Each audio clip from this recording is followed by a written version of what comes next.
আসসালামু আলাইকুম ওয়া রাহমাতুল্লাহি ওয়া বারাকাতুহু। ইন্নাল হামদালিল্লাহি ওয়াহদা ওয়াসসালাতু ওয়াসসালামু আলা মান লা নাবিয়্যা বা'দা আম্মা বা'দ।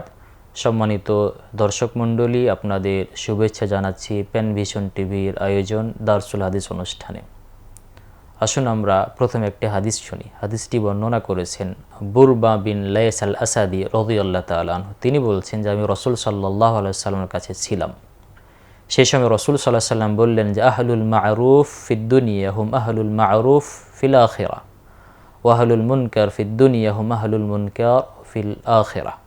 হাদিসটির অনুবাদ হচ্ছে, রাসূল সাল্লাল্লাহু আলাইহি ওয়াসাল্লাম বলেছেন যে যারা দুনিয়াতে ভালো কাজ করবে তারা পরকালে ভালোর প্রতিদান পাবে, এবং যারা দুনিয়াতে খারাপ কাজ করবে তারা পরকালে খারাপ কাজের প্রতিদান পাবে। তো এই হাদিসটি আমাদেরকে স্মরণ করিয়ে দেয় যে আমরা যদি পরকালে ভালো থাকতে চাই তাহলে আমাদেরকে ভালো কাজ করতে হবে। যদি আমরা পরকালে খারাপ থাকতে চাই তবে আমরা আমাদের খারাপ কাজ করতে হবে। এই একটা উদ্দেশ্য এই হাদিস আমাদের সামনে তুলে ধরা হচ্ছে।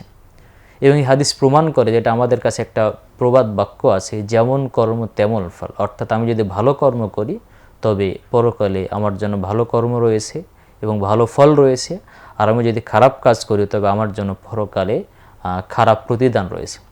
এই হাদিস প্রমাণ করে যে যদি আমি দুনিয়াতে ভালো মানুষের সাথে থাকি তবে পরকালে আমি ভালো মানুষের সাথে থাকতে পারবো।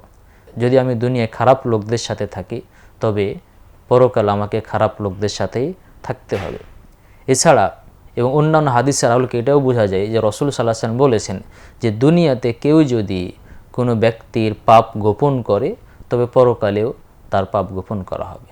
কেউ যদি দুনিয়াতে কোনো ব্যক্তির পাপগুলোকে প্রকাশ করে দেয়, অন্যায়গুলোকে প্রকাশ করে দেয়, যদি গোপন দোষগুলোকে প্রকাশ করে দেয় তবে পরকালেও তার গোপন দোষগুলো প্রকাশ করা হবে এবং সে শাস্তির সম্মুখীন হবে। এজন্য আল্লাহ তাআলা বলেছেন হাল জাযাউল ইহসান ইল্লাল ইহসান, অর্থাৎ তুমি যদি দুনিয়ায় ভালো কাজ করো তবে পরকালেও তোমার জন্য ভালো প্রতিদান রয়েছে। একইভাবে আমরা যদি এই দুনিয়ায় কোনো মানুষের প্রতি দয়া করি, মহাব্বত করি, তবে আল্লাহ তাআলা পরকালে আমার প্রতি দয়া করবেন, আমার প্রতি মহাব্বত করবেন।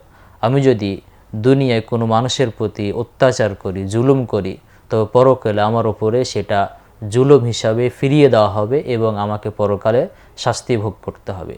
তাই এই হাদিস আমাদের এই উদাত্ত আহ্বান জানাই যে আসুন আমরা দুনিয়ায় ভালো কাজ করি, আমরা দুনিয়ায় ভালো মানুষের সাথে ভালো ব্যবহার করি, দুনিয়া আমরা পশু পাখির সাথে ভালো ব্যবহার করি, তবে পরকালেও আল্লাহ তাআলা আমার সাথে ভালো ব্যবহার করবেন, আল্লাহ তাআলা আমাকে দয়া করবেন, আল্লাহ আমার ওপর রহমত দিবেন।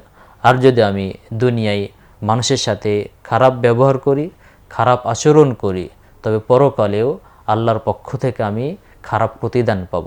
তাই আমরা উদাত্ত আহ্বান জানাই, আসুন আমরা আমাদের সমাজের প্রতি দায়িত্ববান হই, আমরা আমাদের সমাজকে ভালো কিছু প্রদান করি, আমরা সমাজে ভালো কিছু বয়ে আনি এবং ভালো অবদান রাখি, তবে পরকালে ইনশাআল্লাহ আমি এর প্রতিদান পাব এবং আমার জন্য জাহান্নাম থেকে বেঁচে জান্নাতে যাওয়া সহজ হবে। এবং এই হাদিস এবং আরও উদাত্ত আহ্বান জানাই, আসুন আমরা এই দুনিয়াতে যে সমস্ত অন্যায়গুলো আছে, যে সমস্ত জুলুমগুলো আছে, এগুলো আমরা নিজেরাও না করি এবং এগুলো জুলুমগুলো আমরা সমাজ থেকে প্রতিহত করি, তবে ইনশাআল্লাহ আমি পরকালে একজন জান্নাতি এবং সফলকাম হতে পারবো। আল্লাহ আমাদের এই হাদিস অনুযায়ী আমল করার এবং ভালো লোকদের সাথে থাকার তৌফিক দান করুন, আমিন। এবং খারাপ লোকদেরকে পরিহার করার এবং খারাপ কাজ থেকে বেঁচে থাকার তৌফিক দান করুন, আমিন। আসসালামু আলাইকুম ওয়া রাহমাতুল্লাহি ওয়া বারাকাতুহু।